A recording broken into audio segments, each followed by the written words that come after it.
You touched on it briefly, but let's talk about the pandemic. You said you started back in 2016. Yeah, we were doing just custom, like zip line brewery, did like fixtures for that. You know, just like these one little things here and there locally, custom fixtures for about 3 years. Yeah, and then 2019 was full time doing the retail lines. Got it.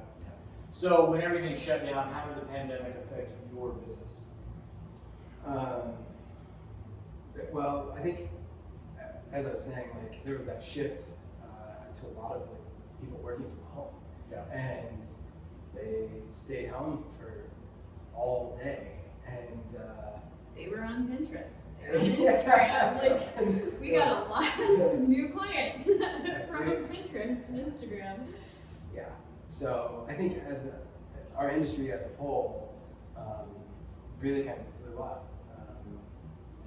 That was true for us, and part of that then with like the supply chain issues that started to happen, we did actually resource a number of our vendors. We had vendors on the coast, and it was like also people were staying home, so our ceramics, like everybody was buying them out. Like they did Really? Yeah, and so Everybody wanted to make pots now. Yeah. You know? Was there ever a period where you were nervous?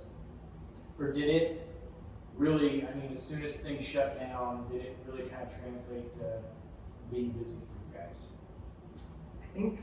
Honestly, I think for us, we had enough of a backlog that when that all started to happen, It never did. no, like we were sort of buffered with the backlog and stuff kept rolling in. And then honestly, with the supply chain stuff and the resourcing a lot of our raw materials for the ceramic side of it,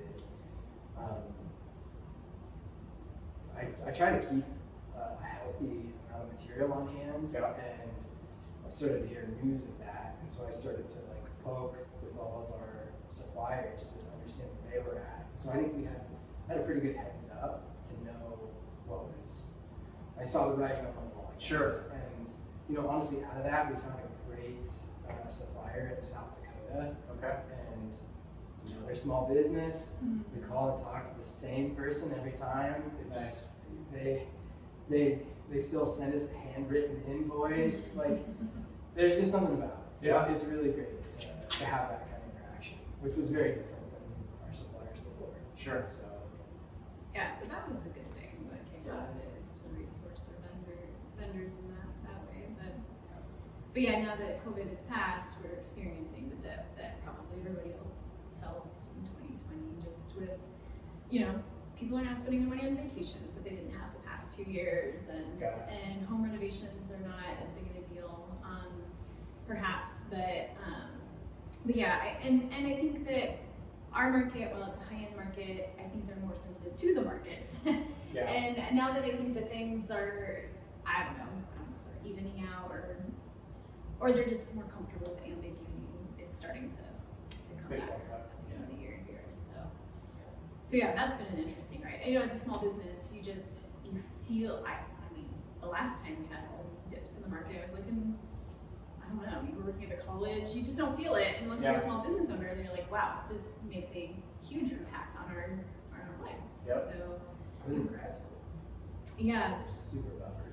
Yeah. We're not looking for work. Right. So Totally different. just a very different perspective.